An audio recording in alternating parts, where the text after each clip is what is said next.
Hello বন্ধুরা, কামাখ্যা মন্দির live যারা যারা অনলাইনে বুকিং করে এসছেন তাদের এরকম একটা ফর্ম দেওয়া হবে এবং এই ফর্মটা নিয়ে আপনি মন্দিরে কিন্তু ঢুকতে পারবেন না।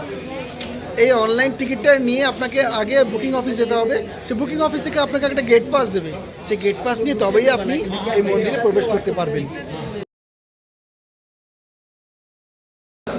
সেই গেট পাস দিয়ে মোটামুটি ঘন্টাখানেক আপনাকে ওয়েটিং রুমে বসানো হবে এবং আপনার যখন ডাক আসবে কিংবা নম্বর অনুযায়ী লাইন বাই লাইন এখানে এন্ট্রি করানো হয় এবং সেই তারপর থেকে ঢোকানো হবে। এই হচ্ছে সেই এন্ট্রি এবং এখান থেকে এটা হচ্ছে সাধারণত জেনারেল লাইন ভিআইপি লাইন একসঙ্গে হচ্ছে। আর ওইটা হচ্ছে পুরোটা হচ্ছে জেনারেল লাইন, যেটা ওইখান থেকে লম্বা করে চলে গেছে। ওই দেখুন, এই দেখতে পাচ্ছেন সব বসে আছে, ওইটা পুরোটাই হচ্ছে জেনারেল লাইন যে ঘুরে ওই দিকে চলে গেছে। এটা হচ্ছে পুরোটাই জেনারেল লাইনের লাইন, দেখুন সবাই লাইন দিয়ে বসে আছে, এই পুরোটা জেনারেল লাইন।